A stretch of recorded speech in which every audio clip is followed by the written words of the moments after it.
Welcome back to this Forge College Explainer. I am absolutely thrilled to have you here in the briefing room today. If you've been following our track transitioning from EVM to SVM, you know we've been deep in the trenches. In our last lesson, we really got our hands dirty with versioning, testing, and rollback strategies. We ran those isolated experiments and, kind of prayed to the blockchain gods that everything would just work out. But let's be real, hope is not a strategy. An isolated script just doesn't scale. So today, we're taking all of those tactical checks and synthesizing them into one rock-solid flight plan, the synthesis and migration checklist. Picture this plan laid out like a clean, minimalist pattern diagram, drawn out on crisp, beige paper with dark green ink for the framework and bright orange for the critical paths. We want our real-world process to be exactly that clear and precise. Okay, so first things first, I want you to adopt a completely new mental model today, and it's this. Treat a smart contract upgrade like a flight check. Look, upgrading a multi-million-dollar contract on Solana or Ethereum without a rigorous, repeatable procedure, it's literally like trying to fly a commercial jet blindfolded. Honestly, it doesn't matter how good your instincts are, eventually you are going to crash, and let me tell you, it's going to leave a very, very expensive crater. Today, we're removing that flying blind panic entirely. So here's our agenda, our flight plan for today. We're going to build a foolproof migration checklist divided into 3 crucial aviation phases: the mental model, pre-flight validation, the actual deployment flight, and then the handover protocol. And finally, we'll wrap up by evaluating some upgrade pattern trade-offs between Solidity and Anchor. Let's dive right in. Section 1, the aviation mental model. Let's buckle up and establish the overarching framework that's going to keep our protocols totally safe from mid-air turbulence. Just like a veteran pilot stepping out onto the tarmac, we are dividing our operation into 3 very strict phases. Step 1 is pre-flight, which is all about your validation and binary checks. Step 2 is the actual flight. That's your controlled deployment and state migration. And Step 3 is the handover, which is your formal post-upgrade verification. This structure is brilliant because it forces short, verifiable checks at every single boundary, localizing any errors way before they can cascade into a complete disaster. Now, the golden rule of this whole mental model is the traceability rule. Listen closely. If a checklist item doesn't map directly to a physical artifact, like a specific bash script, a config file, or a test log, it is a failed audit, period. You can't just check a box that vaguely says tested the code. No way. You need a line that maps to an exact file, like layout-diff.sh. It magically turns, I think we're good, into, here is the exact log proving undeniably that we are good.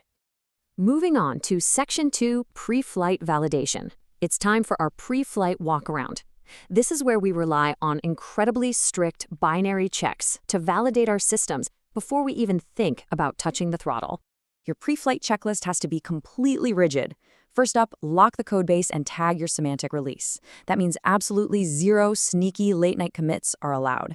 Next, run your storage layout-diff to ensure nothing is overlapping weirdly. Then, freeze your IDL snapshot so you can confirm compatibility side by side. And lastly, execute the full test suite. You're looking for a flawless, all-clear report with the runner log securely recorded to prove it.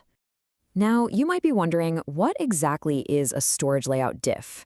Well, from our experience making this transition, storage layout compatibility is hands down the single most common cause of catastrophic upgrade failures.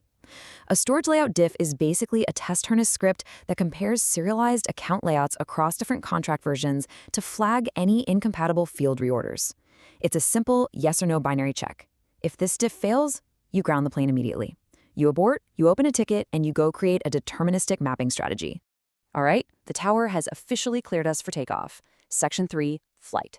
This is the moment we actually execute the deployment and state migration, but we do it using really small steps and highly observable signals. Once you're in the air, you really want to avoid radical, jerky control inputs. First, you deploy to a staging or canary program ID. Second, you run a simulated dry run of the migration script. If, and literally only if, that simulated log looks completely perfect, we move to Step 3, executing the target migration on the real instance.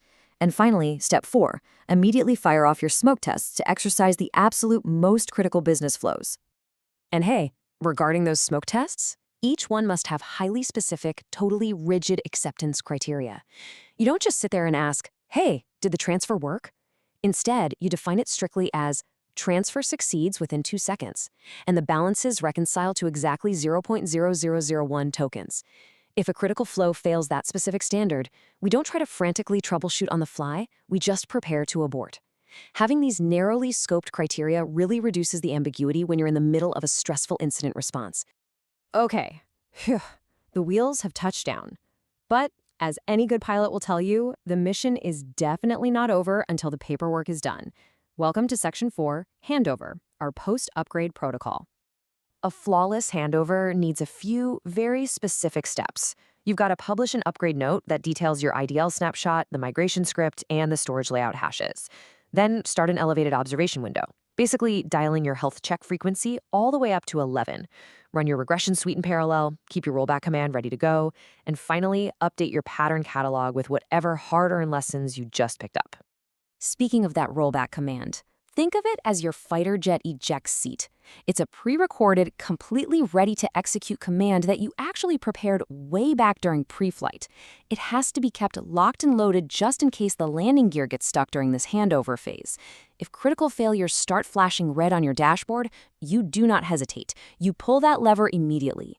Let me ask you a question, and I want you to be brutally honest with yourself here. Can a bleary-eyed, heavily caffeinated on-call engineer read your handover note at 3 a.m. and confidently execute a rollback within minutes? Your documentation has to be so concise, so completely devoid of ambiguity that someone waking up from a dead sleep can pull that eject seat without having to frantically ping the core developers on Slack. Section 5. Solidity versus anchor trade-offs. Now that our flight is safely resting on the ground, let's take a stroll into the hangar and evaluate the different aircraft we have at our disposal by comparing their upgrade patterns. As you're building out your pattern catalog, you absolutely must document the trade-offs. If you're coming over from Ethereum, you might be really used to the Solidity proxy. It's got an easy upgrade path, sure, but it hides some subtle storage risks. Or maybe you're a fan of UPS for the lower gas, despite the stricter access control risk. But moving over to Solana, Anchor's upgradable program gives you this awesome native IDL integration that you really have to watch your state separation. An Anchor state separation that gives you the highest safety possible, but yeah, it's going to demand a lot more developer elbow grease.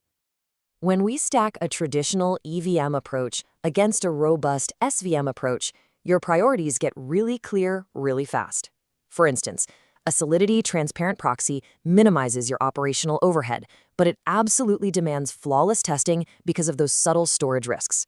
On the flip side, Anchor state separation maximizes your safety when you're dealing with complex layout changes because it forces explicit migration work. It's a very deliberate trade. You're trading extra development time upfront in exchange for total peace of mind later.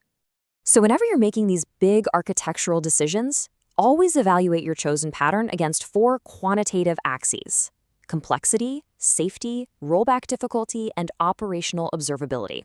Please, don't just go with your gut feeling. By actually scoring developer time against the risk of state corruption, your decisions become measurable. This is how you make sure your choices survive personnel turnover, breeze through peer review, and most importantly, keep your users' funds completely safe. Once your entire artifact bundle, that means your checklist, your trade-off table, and all your linked scripts is completely ready for peer review, we're going to carry this exact same traceability mindset right into our next lesson. We'll be mapping event and error behavior from Solidity straight over to Anchor, making sure your upgrade notes seamlessly include event compatibility checks. So I'll leave you with this provocative thought. The very next time you deploy a contract, are you going to be flying blind? Or is your smart contract upgrade checklist truly ready for takeoff? Take the time to ensure your flight plan is totally airtight.